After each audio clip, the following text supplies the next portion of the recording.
Hi, as I've shared with you before, I have been single for 10 long years.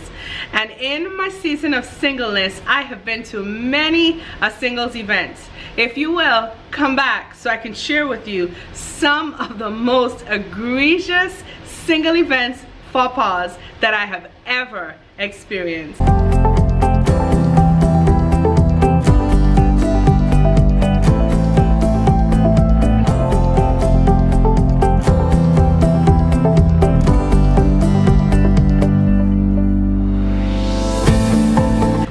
Welcome to another episode of Danielle's Red Couch Chronicles. I'm Danielle. Like I shared with you in the opening sequence, I have been to several, or I should say many singles events throughout the years, and as a result of that, I have experienced many faux pas, things that you would think that people would know better not to do, right? Well, it wasn't so.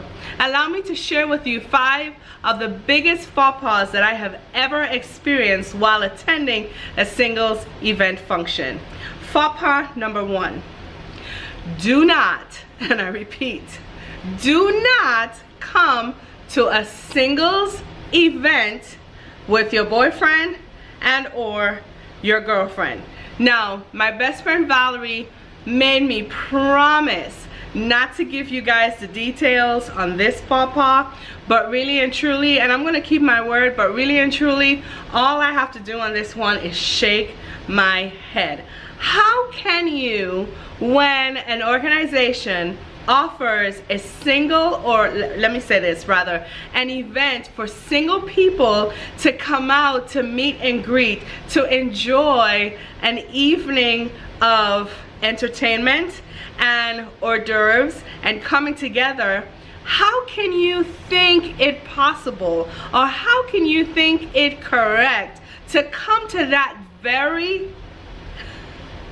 event with your girlfriend on your arm? Like, did your train drop you off at the wrong spot?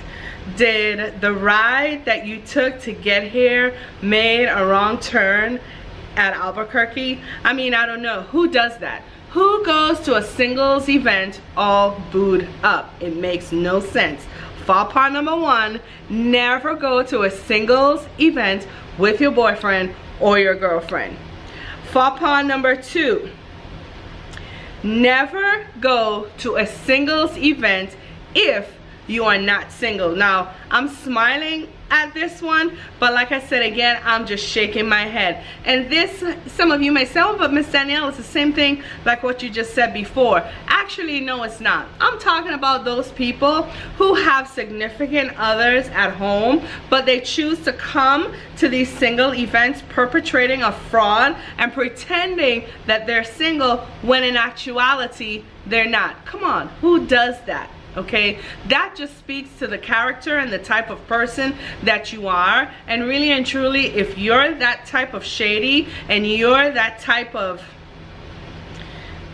not nice, which is not really the word I want to use, but if you're that type of shady, then you really shouldn't be in that relationship that you're in, number 1, and you really shouldn't be coming to singles events to pick up or to try to meet somebody who might be vulnerable and in a state of looking for a significant other themselves. So faux pas number 2, do not come to a singles event if you are not single, if you are not available. All right? Faux pas number 3, do not attend a singles event if you're coming with your boys or if you're coming with your girls just to hang out. Why? If you're not gonna come to that singles event to mix, to mingle, to meet people, to network, to talk to members of the opposite sex, you're just trying to come to hang out at the bar, to order beers, to see what's going on, to look to see maybe who all is there, but really not reaching out to get to know anybody, then you're wasting time. And I'm afraid to say, then you're taking up space. Other people who were seriously intending to come to this event to see who they could meet would have been a better choice than you coming and taking up that space. So please, if you're not coming to a singles event to mingle, to mix, to meet other people, then I beg you, please stay home. Or if you want to go hang out with your boys, or you want to go hang out with your girls, go to a bar, go to a sports bar, go to a restaurant, hang out somewhere else, not at the singles event. All right? So faux pas number 3, do not come to a singles event if you're not looking for someone to talk to. Faux pas number 4, do not come to a singles event if you are simply coming with lust in your eyes. Let's face it, there are actually some men and some women who are interested in meeting someone, who are interested in dating someone or courting someone, which is going to eventually lead them to marriage. If you are coming, both men and women, to a singles event to see or to find out who is going to be your next conquest, who is going to be that next notch on your belt, who is going to be that next notch on your bedpost, then I beg you, stay away. If not, you can download it. There are apps for that. But if you're coming to a singles event, make sure you're coming with integrity in mind. Make sure you are coming with the intention of meeting someone serious, so you can talk to that person, get to know that person, not just to hit them up in the sack. All right? So faux pas number 4, do not come to a singles event if you're just looking for the skins. Hey, there's no other way to say it. And finally, faux pas number 5, please, ladies, and I'm a lady and I'm a single mother. I've been that way now for 17 years, and never, not ever, have I, in the 10 years that I have been truly single and walking this single Christian life, never have I ever taken my children to a singles event. Come on, ladies. I mean, yes, you're there to mix and mingle. Yes, you're there to meet someone. But really and truly, must your children be subject to every single person who raises your eyebrow? Must your children be subject to every single person that says to you, hey girl, holla? I don't think so. As a matter of fact, I think that is even more detrimental to your children than anything else, because what you're teaching them, and yes, I'm going to speech you a little bit, what you're teaching them is that there's no stability. People just come and go. Mommy likes this person today, she'll like somebody else tomorrow. And once you set up these patterns in your children's lives, guess what they're gonna do? They're going to repeat the same things. So faux pas number 5, do not ever, not never, bring your kids to a singles event while you're there to meet someone. So ladies and gentlemen, let's review 5 faux pas of going to a singles event. 1, never come to that singles event with your boyfriend and or your girlfriend.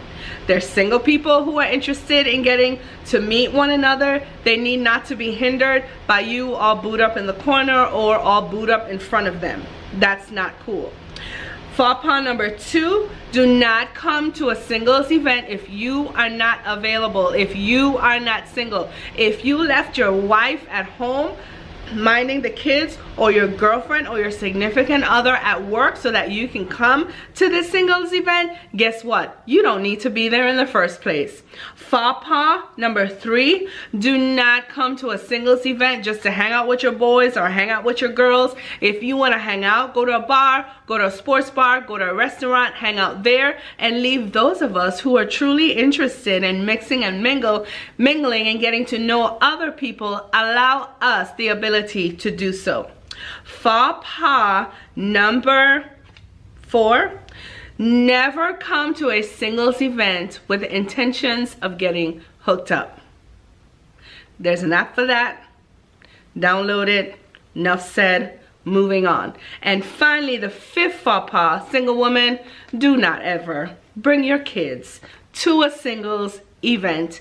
Save them the knowledge and knowing that you're talking or you're interested in maybe Tom this week, Harry next week, Jerry the week after that. They don't need to see that until and unless you and this person rather are in a relationship and you're moving towards marriage. Then I say yes, but before that time, no. Like I shared with you some crazy stuff, please don't let me have to call the singles police for you if you ever were to break any of these faux pas. Until next time, this is Danielle. Thank you for watching Red Couch Chronicles. I will see you again soon.